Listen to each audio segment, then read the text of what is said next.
என்ன விஷயம்னு பாத்தீங்க அப்படின்னா, இப்ப கரூர்ல இறந்த அந்த குடும்பத்துக்கு 41 பேருக்கு நீங்க வந்துட்டு அரசாங்க வேலை கொடுக்குறீங்க அப்படின்னா, அரசாங்க பணியவே கனவா நினைச்சு ஒரு டிஎன்பிஎஸ்சி ஆஸ்பிரண்ட் வந்துட்டு பல வருஷங்கள் வந்துட்டு அவங்க படிச்சு அவங்க லைஃபை ஸ்பாயில் பண்ணிட்டு போறாங்க.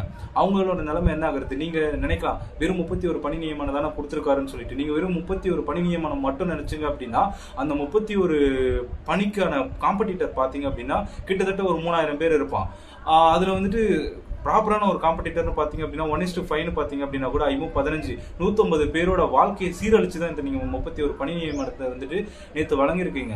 நீங்க யாரை கேட்டு இந்த பணி நியமனத்தை வழங்குறீங்க? உங்களுக்கு வந்துட்டு மக்கள் வந்துட்டு ஓட்டு போட்டு முதல்வர் என்ற ஒரு சீட்ல உட்கார வச்சிருக்காங்க அப்படின்னா அந்த பதவிக்கான மரியாதை என்னன்னு தெரிஞ்சு நீங்க நடந்துக்கணும். ஒரு உயர் பதவியில் இருக்கும் அப்படின்னா நம்ம அதுக்கேற்ற மாதிரி நடந்துக்க வேண்டியது நம்மளோட இது.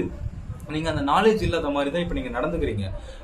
திரு மாண்புமிகு முதல்வர் திரு ஜோசப் விஜய் அவர்களை பார்த்து நான் கேட்கக்கூடிய ஒரே ஒரு கேள்வி என்ன அப்படின்னா, கரூர் இன்சிடென்ட்ல நடந்த அந்த 41 பேருக்கான இழப்பு வந்துட்டு வருந்தத்தக்கது தான். அதுக்கு எந்த ஒரு மாற்றமும் இல்லை. அவங்களுக்கு வந்துட்டு நீங்க ஆல்ரெடி வந்துட்டு ஒரு 20 லட்ச ரூபா பணத்தை கொடுத்துட்டீங்க.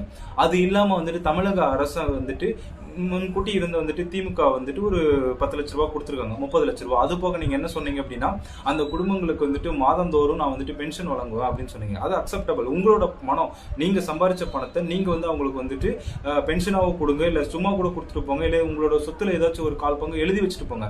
ஆனா மக்களோட உரிமைகளை எடுத்து அந்த குடும்பங்களுக்கு கொடுக்கறதுக்கு உங்களுக்கு யார் சார் ரைட்ஸ் கொடுத்தா? நீங்க யாரை கேட்டு இந்த பணி நியமனத்தை வழங்குனீங்க? காமன் பீப்புள் அவங்களோட வயிற்றுல தான் நீங்க அடிக்கிறீங்க. மக்களோட உரிமையை பறிச்சு உங்களுக்கு வேண்டப்பட்டவங்களுக்கு நீங்க எப்படி சார் கொடுக்கலாம்? ஜனநாயகன் படத்தோட தயாரிப்பாளருக்கு வந்துட்டு உங்களுக்கு நம்பிக்கையானவர் அப்படின்னு சொல்லிட்டு அரசு பதவி எடுத்து கொடுக்குறீங்க. உங்களுக்கு நம்பிக்கையானவர் அப்படின்னா உங்களோட வீட்டுல கூட்டு போய் வச்சுக்கோங்க, உங்களுக்கு பர்சனல் அசிஸ்டண்டா வச்சுக்கோங்க, நீங்க எதை வேணாலும் பண்ணிட்டு போங்க. ஆனா மக்களுக்கு சேர வேண்டிய